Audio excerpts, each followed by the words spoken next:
আসসালামু আলাইকুম ভিউয়ার্স, কেমন আছেন আপনারা? আশা করি ভালোই আছেন। আজকে তৈরি করব আমি হাতে তৈরি লাচ্ছি। চলুন তাহলে তৈরি করা যাক। লাচ্ছি বানাতে যা যা দরকার: টক দই লাগবে, চিনি লাগবে, আর লাগবে 2 কাপ চিল ওয়াটার। আচ্ছা, টক দইটা বাসায় তৈরি করা, আপনারা চাইলে চেক করে নিতে, ডেসক্রিপশন বক্সে দেওয়া থাকবে কিভাবে টক দই তৈরি করতে হয়। চলুন তাহলে তৈরি করা যাক।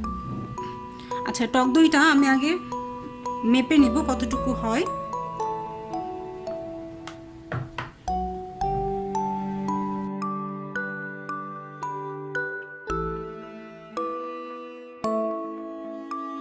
এখানে 1 কাপ পরিমাণে টক দই হয়েছে, আমি নিয়ে নিচ্ছি।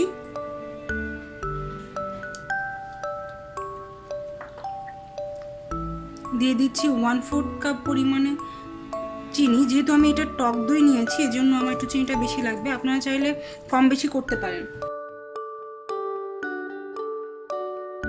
লাগবে 2 কাপ পরিমাণে পানি। এখানে আমি 1 কাপ দিচ্ছি, আর 1 কাপ দিয়ে দিচ্ছি। এখন এরকম একটা ডাল ঘুটনি লাগবে, যেটা দিয়ে আমার বানানো যাবে, যেটা দিয়ে আমি তৈরি করতে পারবো।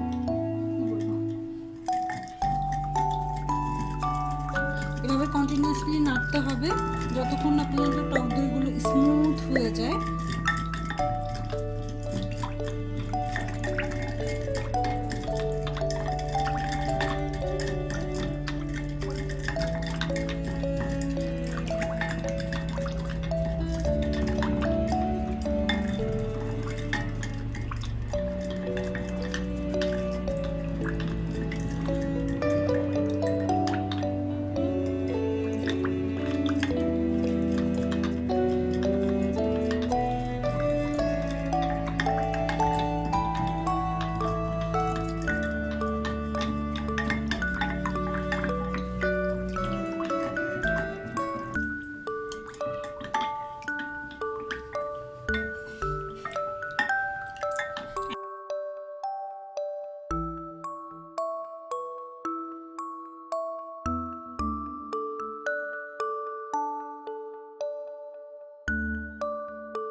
এভাবে কন্টিনিউয়াসলি নাড়তে হবে।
তৈরি হয়ে গেল এই গরমে সুস্বাদু রিফ্রেশিং ড্রিঙ্ক লাস্সি।